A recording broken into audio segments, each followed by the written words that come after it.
So, the following is an article from thepowerpath.com by Jose Stevens entitled The Coronavirus, the Bigger Picture.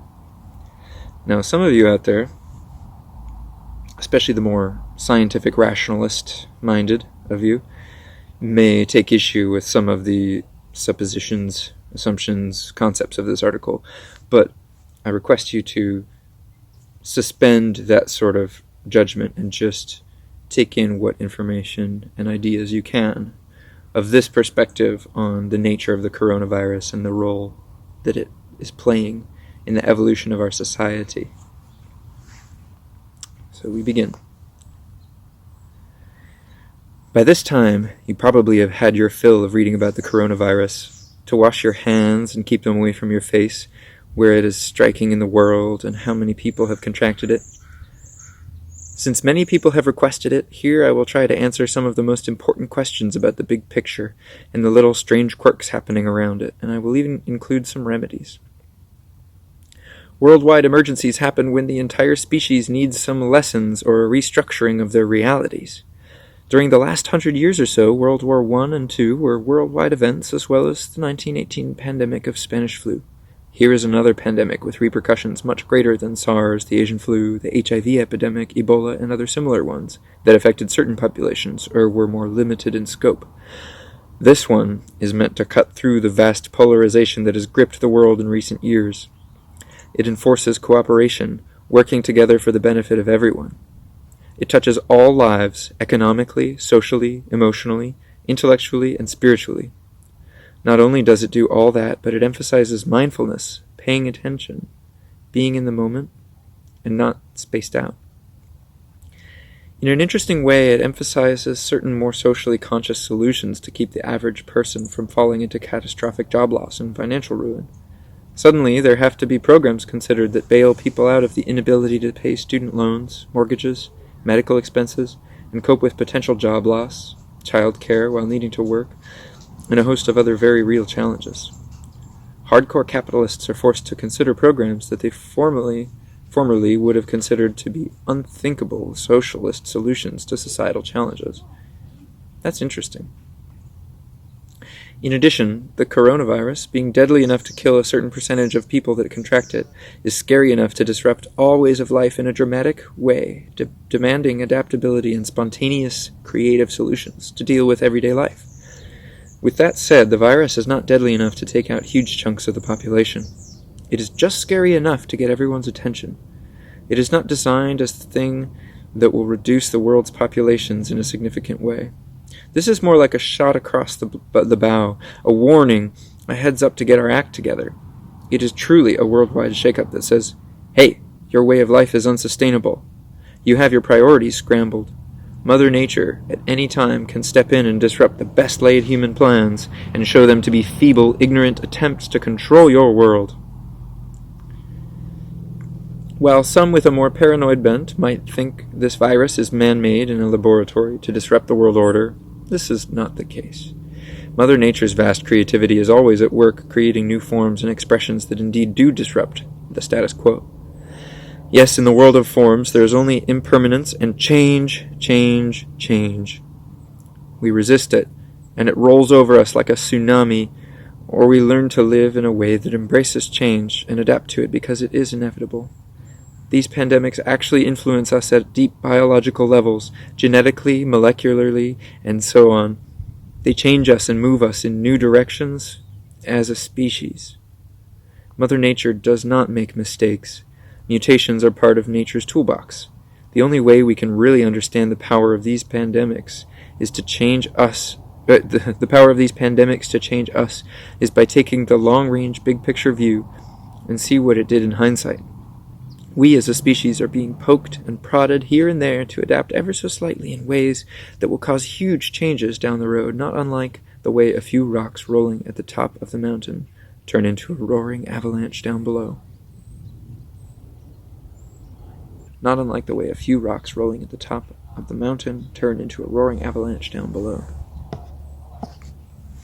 This is a song by my friend Amos Rose in New York. Sometimes Sometimes you're like a jewel at the bottom of a tumbling rock slide, but you'll survive the avalanche, then you'll be nobody's fool. Sometimes you're like a balloon soaring in the skies above, but it's dangerous with a thin skin up in the cerulean blue. Sometimes I don't know what you are, but I think that it's something good, even though I know that it's not something easily understood. Sometimes you're like a spool. Sometimes love is like a spool, endless unraveling thread. But if you cut the lifeline, then you'll be nobody's fool. Then you'll be nobody's fool. Then you'll be nobody's fool.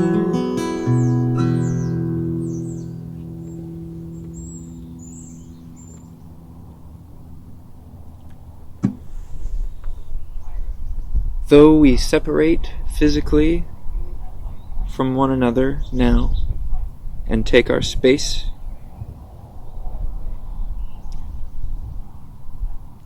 may we remain connected deeper than ever before.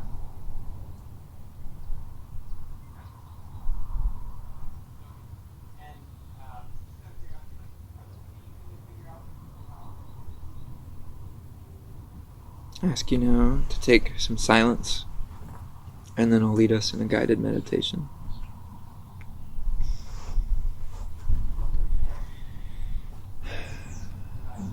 Place your feet squarely on the floor. Straighten your back to the degree that you can, that's comfortable. Take a deep breath. And close your eyes if you feel inclined.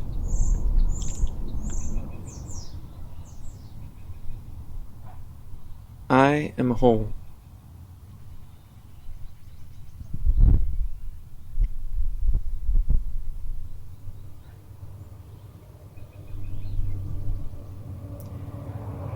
I am right here, right now. I am where I'm meant to be.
we're in this together.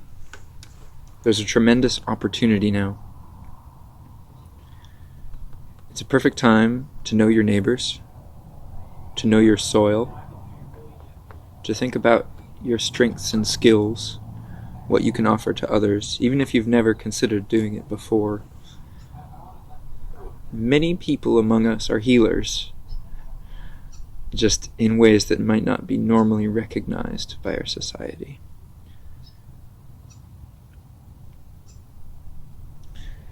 So,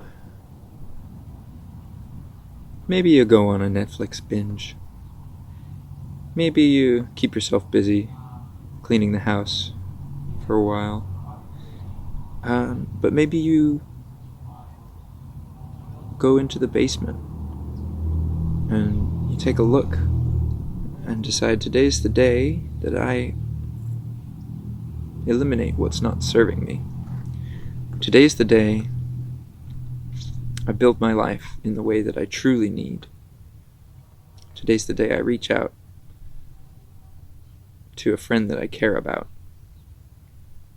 and haven't seen in ages, and ask them, how are you really doing? There are reasons to be afraid or concerned and to prepare. There's possibilities of what could happen to global supply chains and the systems we've come to depend on. They might not always be there for us. But there are other ways.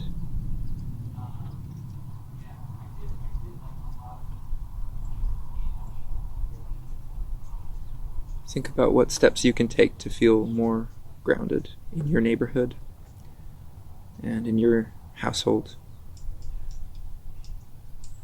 in your family, and in your life. What projects have you not quite gotten out there because you're too busy going out and about? This is the perfect time to take a breath and relax and listen to the rhythms of nature, because nature has proliferated this virus. Nature says, stay home, protect yourself and the elderly.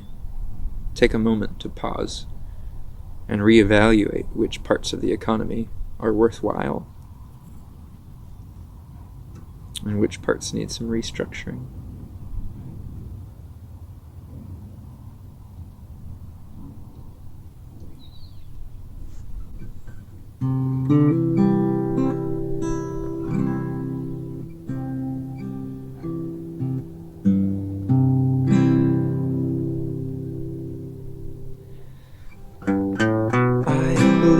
In life and love and people,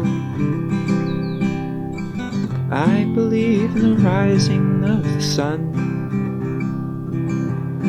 I believe the world could be much better. I believe the universe is one. Come along with me.